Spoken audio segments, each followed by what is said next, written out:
Hi everybody, this is my analysis of the case study Internet Use Violations, Threats over the World Wide Web.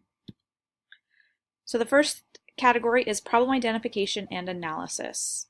So what do we know about this case? We know that the school is Slattery Steno High School. It is in a large city. It's a very affluent area. The principal, Dr. Harvey Smith, has 9 years of experience. He has been principal of the year, and he's very respected by the parents. The teacher in this case is Miss Robin Tate. This is her second year of teaching. She teaches specialized science courses like botany and zoology, and she is struggling to reduce student stress and increase positive interactions in her classroom. The parents, many of them are professionals. They are also very invested in the academic success of their children. The students are striving to make good grades, but they're struggling to keep up in Miss Tate's classes. The concern in this case is that Miss Tate has received an email, and that email directed her to a Facebook page with some suggestive language and also asked who wants Miss Tate to disappear. So from seeing this, she feels threatened for her life, and so she shared those concerns with Dr. Smith. He looked at the email, he acknowledged her concerns, he believes it's a prank, but he plans to address the situation in the morning. And then Miss Tate does have a suspect in mind. So what do we need to know? We need to know where the page was created. Was it created on a school campus, or was it created elsewhere? Who sent the email? Was this done by one student, multiple students, or by somebody else, maybe a parent? And what are the district's technology usage policies?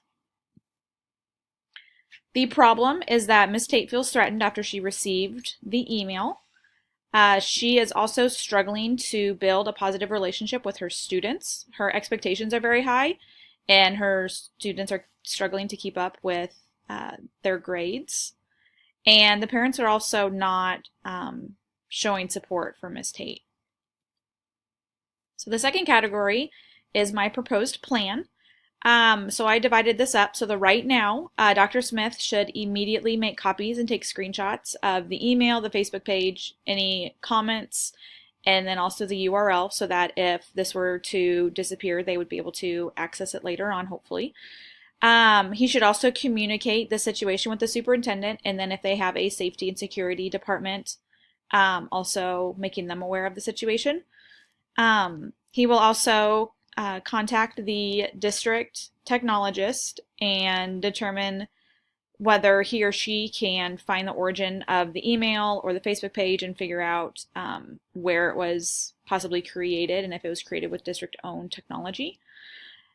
Dr. Smith will communicate with Miss Tate to gather more information and also talk to her after she's kind of calmed down and a little bit less worried about it, and then figure out if they can figure out why somebody might have wanted to create this page. Also, Dr. Smith should briefly provide information about this concern to staff members, keeping in mind confidentiality, but just briefly giving them information that this page was created, and so if they hear anything, to report any of that information that they hear. So for the future, Dr. Smith should continue to work with Miss Tate on implementing the strategies to help her improve her classroom and just help her establish stronger, more positive interactions with the students and the parents. Dr. Smith will develop a plan with her, so give her opportunities to observe other educators, as well as conducting planned and unplanned observations in her classroom. And he will also develop and implement a plan that will build digital citizenship throughout the entire building so that all students understand the usage policies. The third category is just how I've resolved some of these issues to promote success for students. So what is best for the students? Dr. Smith should take into account that, Miss Tate might have some ideas of students who might have done this, but just making sure to focus on the evidence and not immediately singling out those students that she suspects. Miss Tate should use the strategies that she's been given to improve her relationship with her students to help ease their stress and improve her communication with the parents. And then also provide students with reminders about how to use technology appropriately, because Miss Tate felt threatened after she received that email. In category 4, this is the reflection piece. So some of my thoughts, I know that it is probably a struggle to work in a district that has very professional and very involved parents, but it's also important as an educator to adapt to those different situations and kind of change your teaching to reflect that. Also, another thought is, why was Dr. Smith so quick to just call this a prank? Was he trying to just ease Miss Tate's mind, or was he really not concerned with the situation? And then how often does Dr. Smith conduct walkthroughs in his building? Is he very present? Is he not very present? Some of my feelings, I feel empathy for Miss Tate and her concerns for her life. I am concerned that Dr. Smith didn't really fully think about the situation before he immediately said that he would speak with the students that she suspected. He kind of just put blame on that student immediately without looking at the evidence further.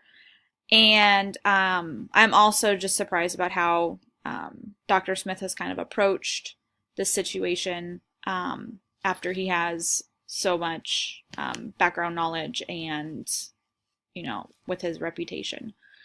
So things that I'm valuing, just building a positive relationship with students and parents. It's very crucial to having that rigorous classroom.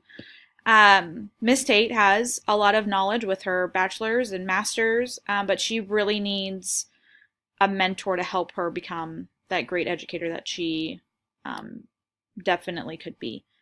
And also just a district that provides mentors and professional learning and other opportunities for educators to grow. So some unresolved issues. We don't know yet who created the page or who sent the email to Miss Tate. Also, what further steps are going to be taken to help support Miss Tate in helping her improve her teaching. And also, what steps will be taken if she isn't able to make those positive changes. And will the situation just be confined to informing just the parties involved, or will this become a situation where parents and students in this school will be informed of this specific situation? This is my ethical reflection piece for category 5. So the integrity piece, making sure not to point fingers to particular students without gaining more information and having that evidence. Showing empathy toward Miss Tate and her concern for her life. And then maintaining professionalism and, making sure that information is kept confidential and you are being respectful to all the parties that are involved in this situation. On to fairness, making sure to speak with multiple students and collect information and make sure that you're staying confidential and not just jumping to, this student, made a remark and that is probably who did this. Making sure that all steps have been followed to help Miss Tate improve her teaching. And then also giving all students an opportunity to become digital citizens and making sure that they are taking those precautions so that situations like this are less likely to occur. And then ethics, integrating digital citizenship into their curriculum. In high school, I think that is less of a focus because they assume that high schoolers know how to be good digital citizens, but just those reminders are very crucial to keeping students following those. Ensuring that the identities of the parties involved are protected, and then also just remaining professional and then focusing on the facts and the evidence. So here are my standards. So thanks for listening.